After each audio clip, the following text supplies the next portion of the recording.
Saya cerita sedikit tentang sejarah Idul Adha. Dulu ada seorang malaikat yang menjelma sebagai manusia dan beliau ini komunikasi dengan Nabi Ibrahim. Sebelum saya cerita jauh, saya katakan juga saya ingatkan lagi bahwa cara berpikir kita sebagai mukmin itu harus berpikir awal al-khilqah. Awal kita dijadikan oleh Allah Ta'ala, yaitu Nabi Adam materinya dari tanah, nyatanya bisa jadi Nabi Adam. Kita dari sperma, nyatanya bisa jadi manusia. Dengan konstruksi yang sempurna. Dengan cara seperti ini, nanti bayangkan kekuasaan Allah yang tidak terbatas menjadi mudah. Saya teruskan, si malaikat tadi tanya ke Nabi Ibrahim, saya minta kambing kamu. Oh ya, silahkan. Asal kamu melantunkan kalimat tasbih, terus dibaca tasbih, indah sekali, merdu, terus bisa minta tambahan kambing, ya. Sampai beberapa kali. Demi Allah, ini baru kambing, baru hewan. Andaikan anak saya pun, kalau demi Allah saya kurbankan. Singkat cerita, versi riwayat ini, suatu saat Nabi Ibrahim diuji dengan dimintanya anak untuk dikurbankan. Ketika beliau atas nama seorang bapak agak keberatan, terus diingatkan ulang oleh Allah Ta'ala, janji beliau demi Allah, anak pun saya kurbankan. Walhasil akhirnya beliau melakukan itu. Dan karena Allah hanya menguji, tidak niat betulan supaya anak itu disembelih, akhirnya diganti oleh kambing. Jadilah tradisi kurban itu pakai kambing.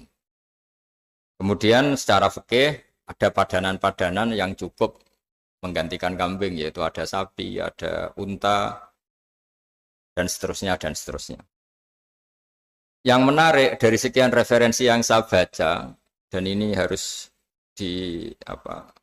disosialisasikan lah.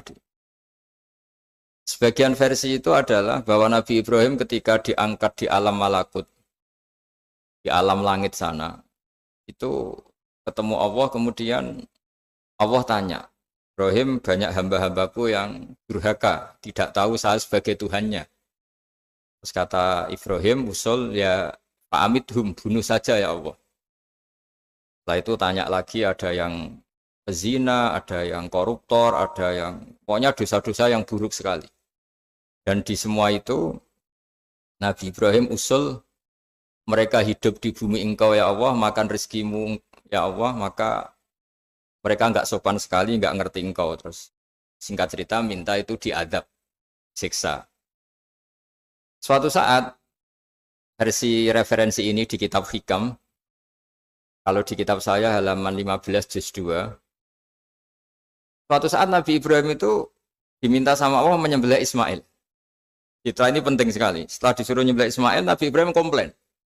Ya Allah, ini anak saya, samratu fuadi, buah hati saya, kenapa engkau seenaknya minta saya sembelih? Gitu.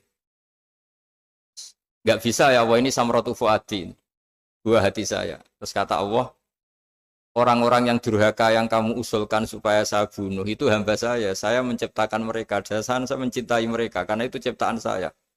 Anda enak saja usul saya matikan, saya bunuh. Sekarang ketika Anda usul, saya tidak mikir. Kenapa ketika saya usul kamu mikir? Terus akhirnya Nabi Ibrahim mau oke ya Allah terus. Setelah itu terus semenjak itu Nabi Ibrahim itu begitu sayang sama hamba-hambanya Allah. Sehingga dari cerita yang paling masyhur, ketika Abu Bakar As-Siddiq begitu lemah lembut sama hamba-hamba Allah yang lain, Nabi Muhammad mensepadankan dalam hal ini sama Nabi Ibrahim, hati kamu sehalus Ibrahim. Yaitu Nabi Ibrahim, beliau akhir-akhir punya komitmen, faman tabi'ani fa innahu minni wa man asani fa innaka ghafurur rahim. Ya Allah, orang yang ikut sunnahku, maka jelas bagian dari saya.